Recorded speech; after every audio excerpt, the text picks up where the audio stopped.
안녕하십니까.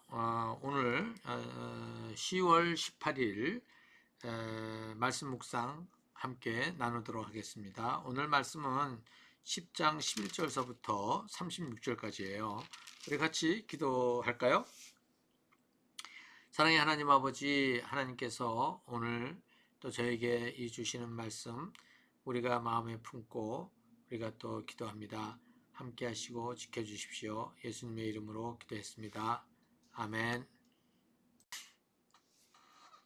자, 이 시간에 우리가 볼 말씀 한번 읽어보도록 하겠습니다.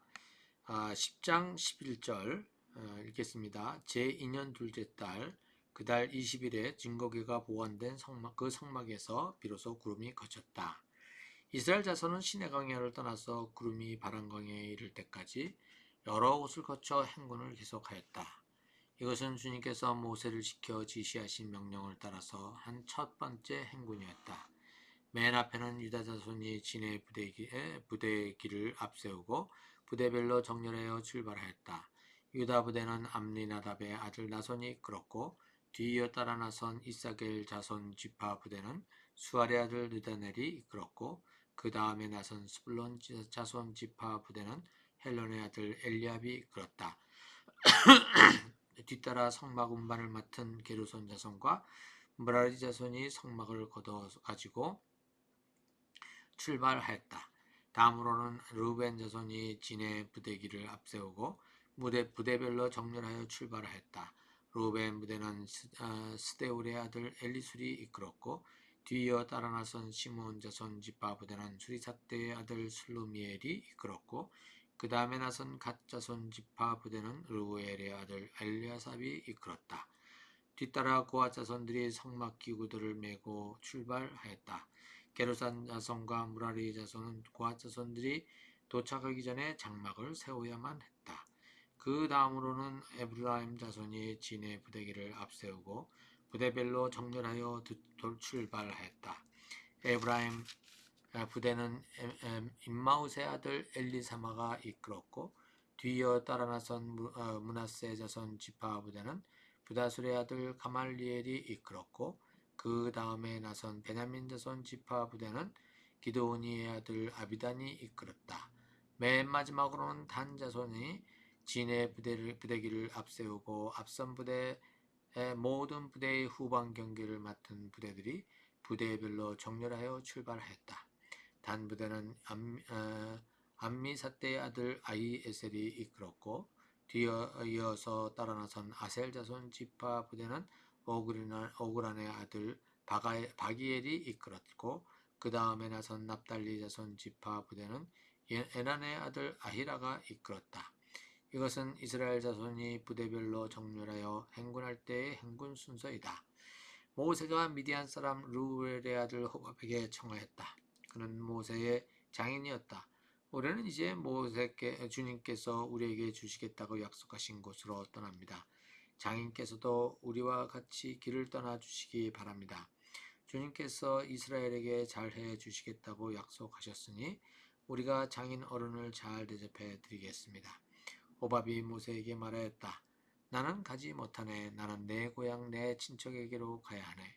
모세가 다시 간청하였다. 제발 우리만 버려두지 마십시오. 우리가 광야 어디에 진을 쳐야 할지 장인어른만큼 아는 사람이 없습니다. 그러니 장인께서는 우리의 길 안내자가 되어 주셔야 합니다.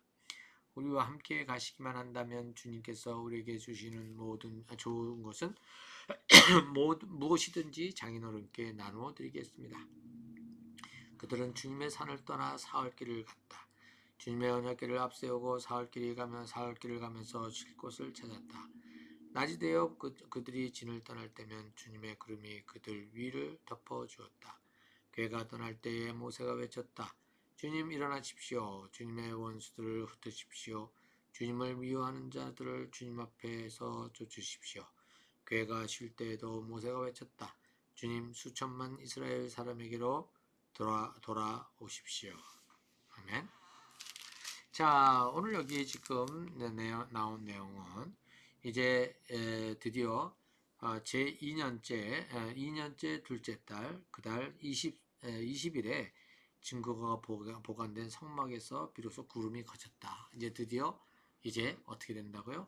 이제 그 모든 것 짐을 싸고 이제 떠날 준비가 되는 것이죠. 자, 여기서 보게 되면 이제 어떻게 됩니까? 성막에 있던 구름이 쫙 위로 올라가 버립니다. 그렇게 됐을 때에 어떻게 해요? 이제 그 나팔 수가 나팔을 이제 불게 되겠죠. 그러면 그 모든 회중들이 어떻게 되는 겁니까? 여기 보면은 저기 3절에 보면 10장 3절에 보면 길면 모든 회중이 해막 어귀에 모여 너에게로 나올 것이다. 이렇게 되어 있어요. 자, 이렇게 되어서 이제 나팔을 불게 되면 사람들이 나와서 이제 지시를 받겠죠. 뭐냐면 이제 그 여호와의 구름 기둥이 구름이 위로 이 장막을 위로 올라갔으니 이제 하나님께서 우리에게 떠나라고 이제 말씀하신 거다라고 이제 명령을 내리면 어떻게 됩니까? 이제 각자 돌아가서 자기들의 천막을 어떻게 됩니까? 장막을 다 어떻게 해요? 다시 이제 수습을 해야 되지 않겠습니까? 이제 그렇게 해서 이제 출발을 하게 된다는 것이죠. 자, 이제 이렇게 가는데 12절에 보면 시내 광야를 떠나서 구름이 바람 광야에 머물 때까지 계속해서 행군을 했다. 이렇게 얘기를 하고 있어요. 그래서 이제 행군을 해서 갔는데 이제 이게 어디까지 언제까지 이제 이렇게 갔느냐 하면 사흘길을 이제 갔다는 얘기를 하죠. 33절에 그들은 주님의 산을 떠나 사흘길을 갔다 이렇게 돼 있어요. 사흘길을 갔다 주님의 언약길을 앞서고 사흘길을 하면서 쉴 곳을 찾았다 이렇게 돼 있어요. 자, 여기서 이제 사흘길이라는 것이 이제 그러면 사흘을 한 번도 자지도 않고 이제 가느냐? 이제 그것은 아닌 것 같은데 이제 그런 밤이 되면 좀 쉬어야 되지 않습니까? 쉴 때는 그 다음날 또 움직여야 되고 한다면은 천막을 쳤다가 또 할 수가 없었겠죠. 그렇게 되면 노숙을 하게 되는 상황이 돼버리는데 그 노숙을 할 때쯤에는 어떻게 해요? 그들에게는 이제 이슬을 피하기 위한 어떤 그러한 일들이 있었지 않겠나 하는 생각을 해보게 됩니다. 그러다가 이제 며칠을 또 오랫동안 있게 되면 제가 그것을 피고 이제 천막을 피고 이제 이렇게 했는데 여기에 지금 이제 그 가는 순서를 보게 되면 그 이제 유다 지파를 중심으로 해서 이사갈과 스불론 지파가 맨 앞에 이제 나가는 것이죠. 앞에 정면에 어떻게 해요? 들어닥치는 이제 다른 이방인들과 전쟁을 하려면 이 유다를 중심으로 한 이사갈과 스불론 지파가 앞장을 쓰게 되는 거고 그 다음에 이제 게르손 그 레위 지파 중에 게르손 가문이 무엇을 하느냐면 게르손과 무라리의 가문이 천막하고 그다음에 휘장하고 골조를 갖다가 이제 수습을 해서 가지고 가는 거잖아요. 그렇죠? 이제 이렇게 가게 되면 그 다음에 이제 뒤로 루벤 지파를 중심으로 해서 시므온과 갓 지파가 이제 따라가고 그 뒤로 이제 고앗 가문이 이제 그 성막에 있는 여러 가지 그 기물들을 갖다가 또 가지고 가는 거죠. 나머지 이제 6지파는 어떻게 해요? 셋씩 해가지고 이제 뒤에 서서 뒤쪽을 경계하는 그러한 이제 역할을 하게 되는 거죠. 그러면 먼저 게르손과 무라리의 가문이 천막과 휘장과 골조를 가지고 앞장서게 하고 그 다음에 고앗 가문이 성물을 가지고 가게 되는 이것은 왜 이렇게 해놨는가 하면 21절에 보면 뒤따라 고앗 자손들이 성막 기구들을 메고 출발하였다. 게르손 자손과 무라리 자손은 고앗 자손들이 도착하기 전에 성막을 세워야만 했다. 이렇게 돼 있어요. 그렇죠? 자, 이렇게 이게 지금 이게 이 거리상 이게 가깝게 있었던 것이 아닌 것 같아요. 이거는 이제 수만 명이지 않습니까? 그 앞에 또 수만 명 이렇게 가니까 이 거리가 굉장히 길었을 거라는 거죠. 그러면 이 성막에 들어가는 기병이 도착하기 전에 어떻게 했냐면 하기 전에 성막이 세워져야 된다 그랬잖아요. 그러니까는 여기 그 게르손 자손과 무라리 자손은 앞에 가서 머물러야 될 장소에 가면은 그 이제 그 골조를 세우고 그 다음에 거기에 회막을 세우고 그 다음에 안에다가 성막을 세우는 그 모든 작업을 하는 거죠. 그렇게 하는데 그 시간이 얼마나 걸렸을까? 우리는 잘 몰라요. 그렇죠? 뭐 근데 여러 사람들이 모여서 그걸 하게 되면 뭐 그게 그렇게 오랜 저기 시간이 걸리지는 않을 텐데 하여튼간에 이 성막 안에 지성소와 성소 안에 이제 들여놓을 기병들을 도착하기 전에 주님께 이것을 이렇게 세워야 된다면 그것이 얼마나 되든지 간에 어느 정도의 넉넉한 거리가 있어야지만 그게 세워질 수 있다는 것이죠.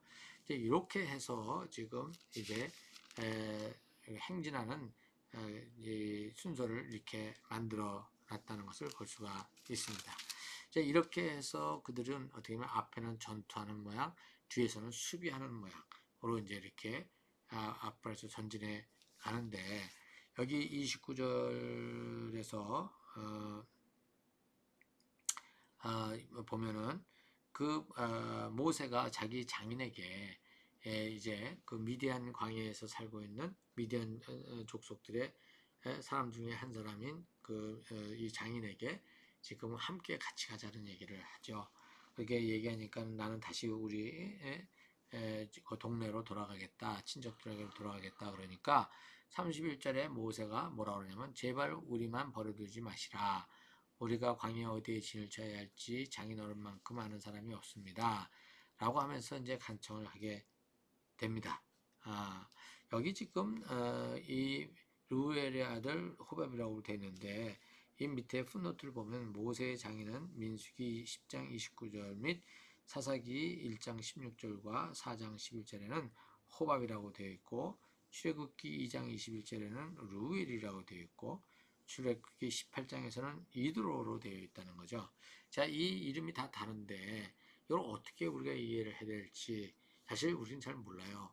그렇지만 이 모세의 장인에 대한 이름이 몇 가지가 있는 것을 볼 때에 이 사람에 대해서 가지는 여러 가지 그 이름에 따른 이제 어떤 뭐 배경들이 있을 거라는 생각을 합니다. 그렇죠? 뭐 베드로를 개발하게 하겠다 했다 그랬지 않습니까? 개발하고 하고 그 다음에 그 베드로를 하기도 하고 이런 것처럼 호밥이나 루엘이나 이드로나 한 사람에게 있어서 다른 어떠한 집단에서 그 모세의 장인을 그 자기들의 경험한 바에 의해서 그렇게 불렀을 가능성이 있지 않나 하는 생각을 저는 해봅니다. 네. 자, 이렇게 해서 가지 말라 그랬더니 이분은 가겠다. 그러니까 이제 모세가 뭘 얘기하냐면 우리가 광야에 어디에 진을 쳐야 할지 장인 어른만큼 아는 사람이 없다. 우리의 길 안내가 되어달라고 이제 간청을 하죠. 자, 여기서 우리는 그 하나님의 그 구름 기둥이 인도하는 것에 대한 얘기는 우리가 잘 알고 있어요. 그런데 지금 또 한 가지 모세가 저기 모세 장인에게 요청하는 것이 우리가 어디에 진을 쳐야 될지 우리는 모르는데 당신은 너무나도 이 지역을 잘 알고 있지 않습니까? 그러니까 그것을 도와달라 이제 얘기를 하게 되죠. 자, 여기서 우리는 또 한 가지 질문을 던집니다. 왜 하나님께서는 그 인도해 가시는 것이 어떤 모드로 하셨을까? 그 다음에 여기에 모세가 또 장인에게 부탁하는 것은 또 무엇이냐? 전적으로 하나님을 의지하지 못한 거 아니냐? 뭐 이런 얘기를 할 수가 있겠죠.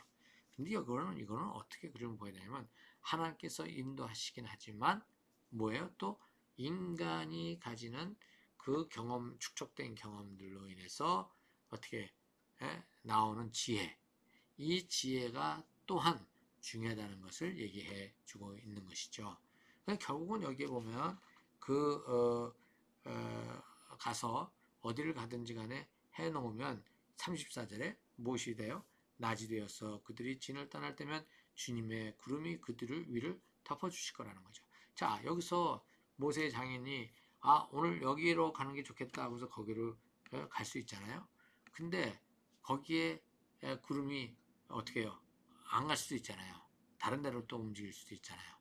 이렇게 되면 이제 혼동스러워지는 거죠.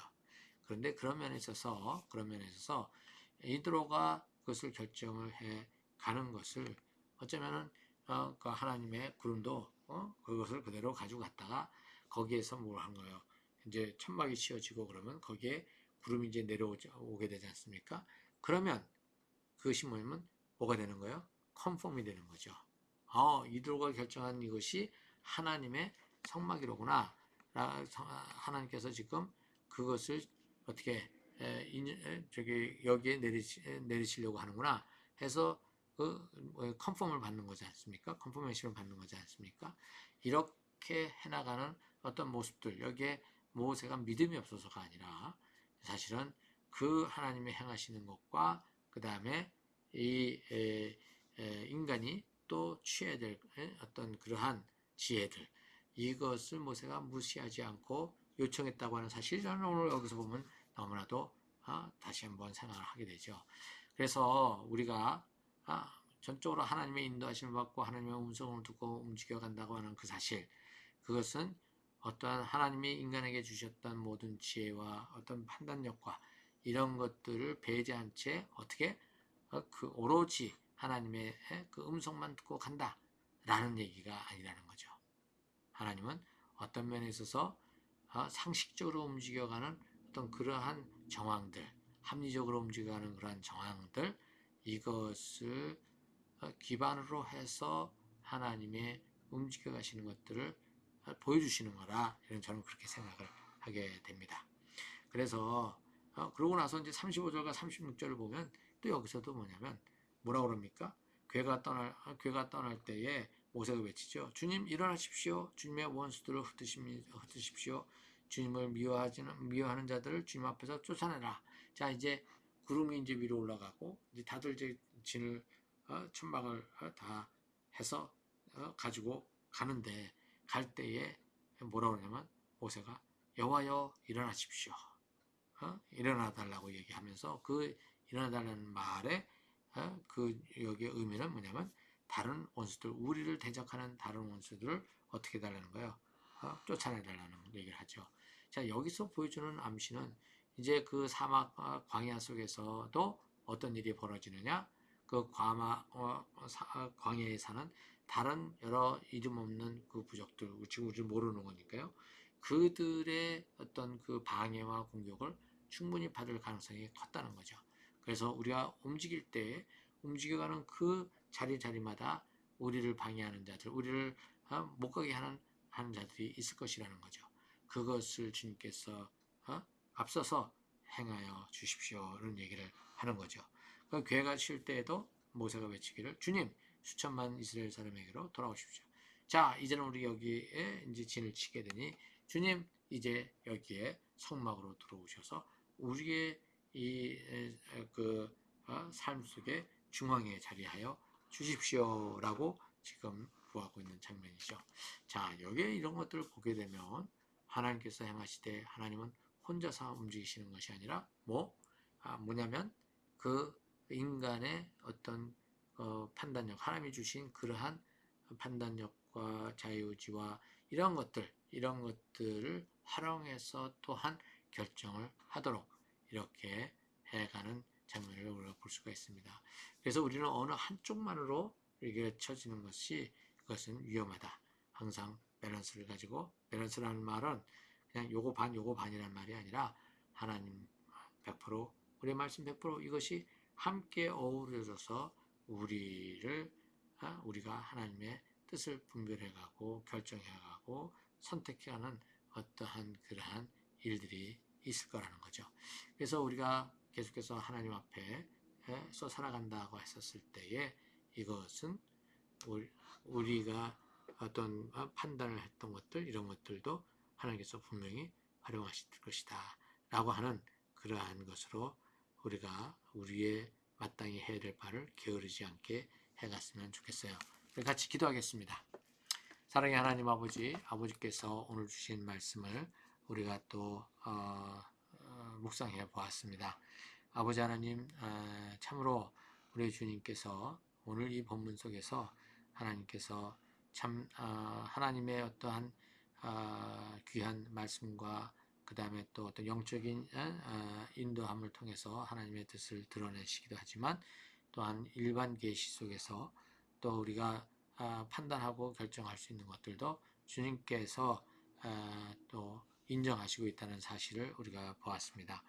아버지, 그런 면에 있어서 우리가 계속해서 이 하나님의 말씀과 그 다음에 세상에서의 그 어떤 그 원리들, 이것이 아버지 하나님의 충돌하지 아니하고 걸어갈 수 있는 그러한 사리 분별을 잘 할 수 있는 그러한 우리들 영적인 존재가 되게 해 주십시오. 아버지 함께 하심을 감사드리고 예수님의 이름으로 기도했습니다. 아멘. 네, 이제 내일부터는 모레부터는 이제 마태복음으로 들어가겠습니다. 마태복음 1장서부터 시작이 되네요. 그래서 여러분들 이제 또 마태복음 1장부터 시작하는 또 모레의 그 큐티 나눔 함께 만나길 기대하며 이만 물러나겠습니다. 안녕히 계세요. 샬롬.